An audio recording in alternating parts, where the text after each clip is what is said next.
It is a beautiful morning. Good morning, everyone, and welcome to Carnival Breakfast Show, coming to you from Carnival Radio. This is Newspaper Review. I am Joseph Oyukola. Good morning and welcome once again. To begin the news this morning, here are the headlines. UI emerges Nigeria-based facility for 2026. Ibadan warns against arbitrary levies, telecom site closures. IG suspends enforcement of tinted glass law. Presidency rejects World Bank's poverty report.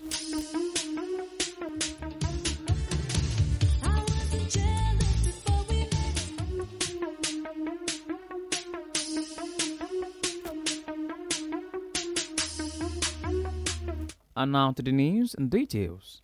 University of Ibadan, Oyo State, has been ranked Nigeria's best university in the Times Higher Education World University Rankings 2026. The ranking, published on this website on Thursday, placed Ibadan-based Federal University between 801 and 1,000 globally and ahead of other leading Nigerian universities. A spot at last held in 2023.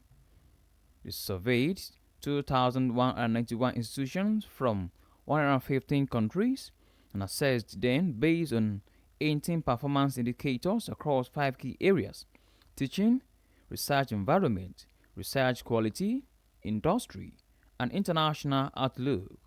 University of Ibadan came from 4th position in 2025 to emerge as Nigeria's best at the 2026 ranking. It dethroned Covenant University, which was the best university in 2024 and 2025. Following UI had the University of Lagos, Bayero University, and CU ranked 2nd, 3rd, and 4th in Nigerian respectively. 2026 list reflected a shift in the global higher education landscape with more than 174.9 million citations from 18.7 million research publications, analyzed and survey responses from over 108,000 scholars collected globally. This news was sourced from the Punch newspaper. University of Ibadan emerges Nigeria's best facility for 2026.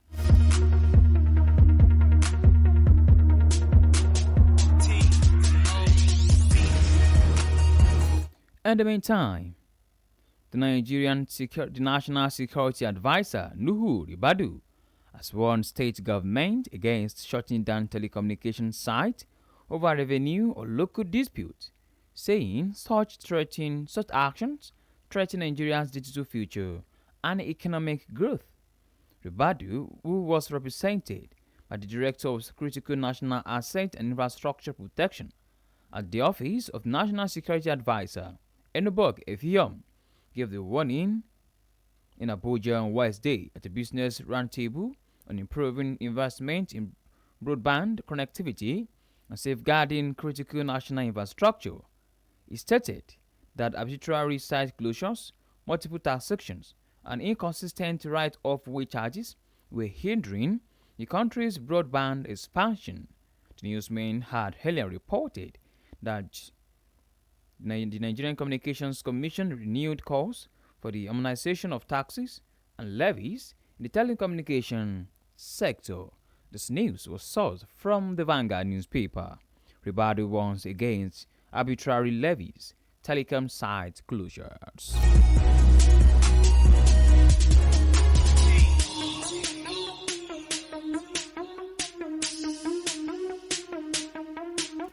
Why?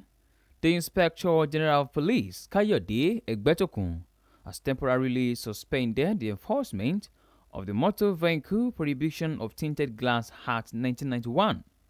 A statement on Thursday by the Force Public Relations Officer, CSP Benjamin Udeyi, said the decision followed a meeting between the police chief and delegation of the Nigerian Bar Association, led by its president Afam Osigwe's son, at the force headquarters in Abuja.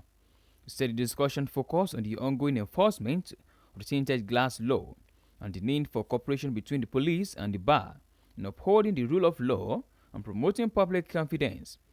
Udeyin said although there is no clear-cut order halting the enforcement of the law, the police suspended the exercise out of consideration of the interests of Nigerians and regard for Nigerian Bar Association, pending the hearing of a motion on the notice schedule for October 16, 2025 at Federal High Court, Warri, Delta State.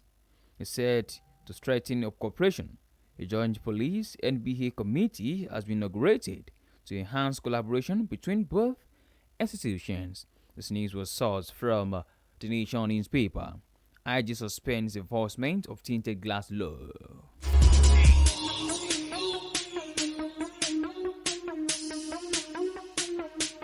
On to the last news on newspaper review this morning. The presidency has disputed the latest economic report by Nigeria's biggest multilateral leader for the World Bank, which estimated that 139 million citizens were living in poverty, describing the figure as unrealistic and detached from the country's economic realities. President Bola Tinubu's special advisor on media and public communication, Sunday Dari, said in a post on his official X handle on Wednesday that the poverty figures must be properly contextualized within the limits of global poverty measurement models. The presidency explained that the 139 million figure was derived from the global poverty line of $2.15 per person per day, set in 2017 using purchasing power parity, and should not be mistaken for an actual head count of poor Nigerians.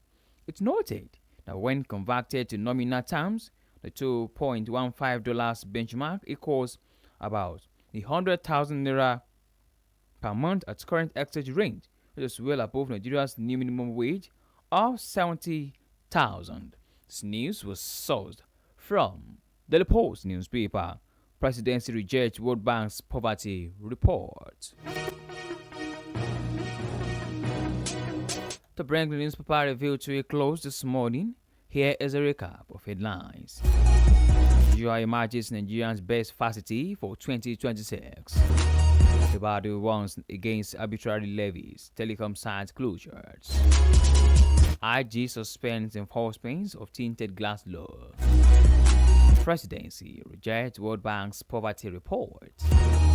How about that? We've come to the end of newspaper review. Thank you very much for listening. You can download Carnival Media app from Google Play Store and App iOS. You can also check out our website at www.carnivalmedia.ng. My name remains Jesse Voyokola. Good morning, and please do well to enjoy the rest of your day.